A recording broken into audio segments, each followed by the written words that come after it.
ఇక్కడ state home minister వాళ్ళ father అయినప్పుడు తీసుకొచ్చి అతన్ని కస్టడీలోకి దింపే బాధ్యత ఉందా లేదా బండి సంజయ్కి? దాన్ని ఆన్సర్ చేయకుండా డీవియేట్ చేసేస్తున్నారు రాష్ట్రంలో. అరే దాన్ని ఆన్సర్ చేయండి ముందు. Why don't you put him to investigation, why don't you put him through the fact అంటే దాన్ని ఆన్సర్ చేయరు, డీవియేట్ చేస్తారు. ఇంకేమనంటే అన్ని అబద్ధాలు. అలా అబద్ధాలు నిజాలు నిరూపించుకోవడానికి పేరెంట్స్ కాదు కదా. Social media is not something, mainstream media or social media is not something to prove someone is guilty or not guilty. Why do we have courts?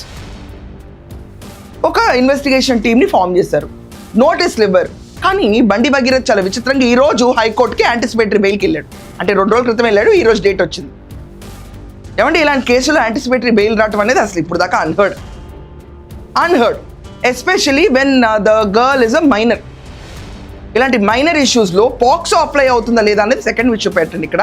But when a girl and especially దీంట్లో ఆ అమ్మాయికి మందులు ఇచ్చి ఆ అమ్మాయిని మానసికంగాను శారీరకంగాను హింసించాడు అని చెప్పిన కేసుల్లో, ఎస్పెషలీ ఇలాంటి కేసుల్లో కోర్టులు యాంటిసిపేటరీ బెయిల్ ఆమోదించడం అనేది అన్హర్డ్.